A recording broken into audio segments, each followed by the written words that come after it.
प्रस्तुत वीडियो में हम आचार्य रामचंद्र शुक्ल द्वारा संपादित सूरदास के भ्रमर गीत सार के पद क्रमांक 46 की चर्चा करने वाले हैं। इस पद के अंतर्गत अब गोपियां श्री कृष्ण पर व्यंग कर रही हैं। अब व्यंग के बाण श्री कृष्ण की तरफ मुड़ चुके हैं। गोपियां कृष्ण के इस प्रकार भुला देने पर व्यंग कर रही है। पद है, अब कत सुरती होती है राजन, अब कत सुरती होती है राजन, दिन दस प्रीति करी स्वार्थ, हित रहत आपने काजन। सबे अयानी भई सुनी, मुरली ठगी कपट की छाजन, अब मन भयो सिंधु के खग जों, फिरी फिरी सरत जहाजन। वह ना तो टूटो तात दिन ते, सुफल कुसत संग भाजन, गोपीनाथ कहाय सुर, प्रभु कत मारत हौ लाजन। तो व्यंग करती हुई गोपियां श्री कृष्ण पर कह रही हैं, ये मथुरापति महाराज, अब तुम्हें हमारा स्मरण क्यों कर होता होगा, अब तुम हमें याद क्यों करते होंगे। आप बड़े स्वार्थी हैं, सदैव स्वार्थ साधन में ही आप निरत रहते हो।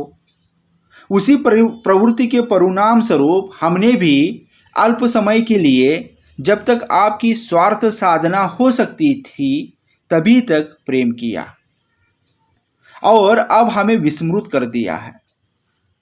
उस समय तो हम सब भोली भाली गोपिकाएं आपकी वंशी के सम्मोहन से आपके प्रेम में वशुभत हो गई। उस छल पूर्ण कृत्य को न समझ सकी थी।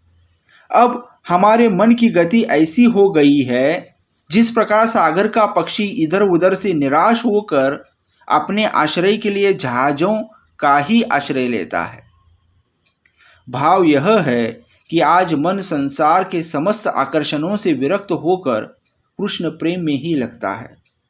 सुर कहते हैं, गोपियों ने कहा कि वह प्रेम सूत्र तो आपने उसी दिन विच्छिन्न कर दिया जिस दिन मथुरा के लिए अक्रूर के साथ प्रयाण किया था।